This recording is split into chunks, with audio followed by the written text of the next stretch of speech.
ഓം നമഃശിവായ. സജ്ജനങ്ങളെ, മന്ത്രജപത്തിൻ്റെ അടുത്ത ഭാഗത്തെ പറയാം. നമ്മൾ ഗണപതിയെയും ആദ്യത്തെ വീഡിയോയിൽ ദക്ഷിണാമൂർത്തി ഗുരുനാഥൻ, പിന്നീട് ഗണപതി, ഇനി അടുത്തതിൽ ശ്രീ സരസ്വതി മാതാവ്, സരസ്വതി മാതാവിൻ്റെ മന്ത്രത്തെ പറയാം. സരസ്വതി മന്ത്രം ജപിക്കുന്നതിലൂടെ നമുക്ക് കവിത്വം വരും എന്നാണ് പറയുക. കവിത്വം എന്ന് പറഞ്ഞാൽ വാക്കുകൾ ഒഴുകി വരിക.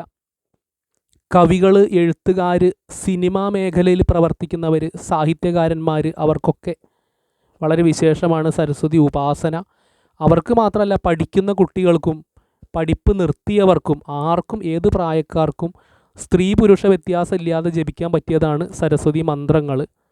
അനാവശ്യമായ വാക്കുകളൊന്നും നമ്മുടെ നാവിൽ വരില്ല. അത് ആ സരസ്വതി മാതാവ് തടഞ്ഞു നിർത്തിയിട്ട് നല്ല വാക്കുകളാക്കി മാറ്റും. മധുരമുള്ള വാക്കിനെ തരും എന്നാണ് പറയുക. അതുപോലെ വാക് വിശുദ്ധി, വാക്കിന് നല്ല വിശുദ്ധി ഉണ്ടാവുന്നതാണ്. ആരെയും നമ്മൾ ചീത്ത പറയാനൊന്നും നമുക്ക് തോന്നില്ല. നല്ല പെരുമാറ്റം ഉണ്ടാവും, നല്ല സ്വഭാവമായിട്ട് വരും. അതാണ് സരസ്വതി. വാക് വിശുദ്ധി. അതുപോലെ ബുദ്ധി വർദ്ധിക്കും. ഇതൊക്കെ വളരെ വിശേഷമാണ്. സരസ്വതി മാതാവിൻ്റെ മൂലമന്ത്രം ഓം സരസ്വത്യൈ നമ, അല്ലെങ്കിൽ സരസ്വതിയൈ നമ, അല്ലെങ്കിൽ ഓം സം സരസ്വതിയൈ നമ, അങ്ങനെയും പറയാം. ഓം സരസ്വതിയൈ നമ, അല്ലെങ്കിൽ ഓം സം സരസ്വതിയൈ നമ. സം എന്ന് പറഞ്ഞത് ബീജാക്ഷരാണ്. ഇനി അമ്മയുടെ ഒരു ധ്യാന ശ്ലോകം പറയാം. ഹംസാരൂഢ ഹരഹസിത ഹാരേന്ദുകുന്ദാവതാത വാണീമന്ദസ്മിതയുതമുഖി മൗലി ബദ്ധേന്ദുരേഖ വിദ്യാ വീണാമൃതമയ ഘടാക്ഷ സ്രഗാദീപ്തഹസ്ത ശുഭ്രാബ്ജസ്ത ഭവത് അഭിമത പ്രാപ്തയേ ഭാരതീസ്യാൽ.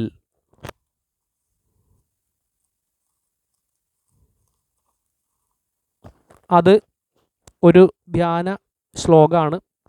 അത് ചൊല്ലാൻ ബുദ്ധിമുട്ടാണെങ്കിൽ, അത് സംസ്കൃതമാണ്, കുറച്ച് ബുദ്ധിമുട്ടുള്ളതാണ്. അത് ചൊല്ലാൻ ബുദ്ധിമുട്ടാണെങ്കിൽ ചൊല്ലേണ്ടതില്ല. ഇനി അടുത്തത് അമ്മയുടെ സരസ്വതി മാതാവിൻ്റെ പ്രാർത്ഥനാ മന്ത്രം. സരസ്വതി നമസ്തുഭ്യം വരദേ കാമരൂപിണി എന്നും പറയാം, ജ്ഞാനരൂപിണി എന്നും പറയാം. വിദ്യാരംഭം കരിഷ്യാമി സിദ്ധിർ ഭവതു മേ സദാ. ചില ആളുകൾക്കൊരു തെറ്റിദ്ധാരണ ഉണ്ട്. കാമരൂപിണി എന്ന് പറഞ്ഞാൽ അത് നമ്മൾ നെഗറ്റീവായ അർത്ഥത്തിലൊന്നും അതിനെ കാണേണ്ടതില്ല. കാമം എന്ന് പറഞ്ഞ വാക്കിൻ്റെ അർത്ഥം നമ്മൾ ഉദ്ദേശിക്കുന്ന കാമം മാത്രമല്ല, ആഗ്രഹം എന്നാണ് അതിൻ്റെ അർത്ഥം. നമുക്ക് ഏതൊക്കെ തരത്തിലുള്ള ആഗ്രഹങ്ങളുണ്ടോ, ഭൗതികമായിട്ട് എന്തൊക്കെ വേണമോ അത് തരുന്നവളാണ് അമ്മ എന്നാണ് ആ വാക്കിൻ്റെ അർത്ഥം എന്ന് മനസ്സിലാക്കുക. ഇനി സരസ്വതി മാതാവിൻ്റെ ഗായത്രി മന്ത്രം. ഓം വാഗീശ്വര്യൈ വിദ്മഹേ സരസ്വതിയൈ ധീമഹേ തന്നോ വാഗീശ്വരി പ്രചോദയാത്, അല്ലെങ്കിൽ പ്രചോദയാൽ. ഇനി രണ്ടാമത്തെ ഓം വാഗ്ദേവ്യൈ ച വിദ്മഹേ കാമരാജായ ധീമഹി തന്നോ ദേവി പ്രചോദയാൽ. ശ്രീരാമചന്ദ്രപ്രഭു ത്രേതായുഗത്തിലും ശ്രീകൃഷ്ണ പരമാത്മാവ് ദ്വാപരയുഗത്തിലൊക്കെ എല്ലാ ഈശ്വരാവതാരങ്ങളും സരസ്വതി മാതാവിനെ പ്രാർത്ഥിച്ചിരുന്നു എന്നാണ് പറയുന്നത്.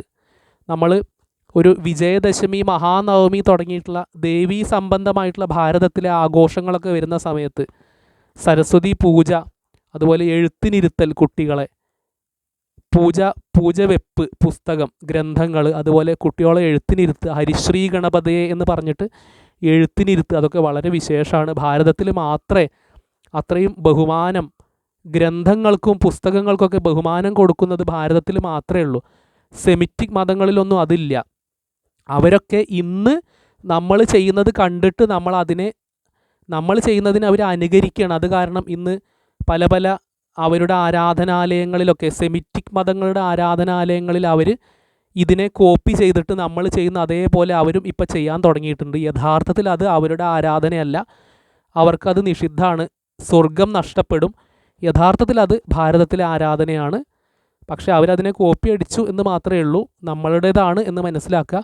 സെമിറ്റിക് മതങ്ങളിൽ കാണിച്ചു കൂട്ടുന്ന എല്ലാ കാര്യങ്ങളും ഇതിൽ നിന്ന് അവർ കടമെടുത്തതാണ് എന്ന് ഈ അവസരത്തിൽ ഞാൻ പറയാൻ ഒന്ന് ഉപയോഗിക്കുകയാണ്. എല്ലാവരും അമ്മയെ ഉപാസിക്കുക. അതിന് ഹിന്ദു എന്ന് മാത്രമല്ല, ഏത് മതക്കാർക്കും വിശ്വാസമുണ്ടെങ്കിൽ അമ്മയെ ഉപാസിക്കാം. വളരെ വിശേഷമാണ്. സരസ്വതി യാമം എന്ന് പറയുന്നത് ഓരോ ദേവതകൾക്ക് ഓരോ യാമങ്ങളുണ്ട്, സമയങ്ങൾ. എപ്പോൾ വേണമെങ്കിലും ജപിക്കാൻ വിരോധമില്ല. പക്ഷേ കൂടുതൽ ഫലം കിട്ടാൻ ആ യാമത്തിൽ ആരാധിക്കുന്നത് വളരെ വിശേഷമാണ്.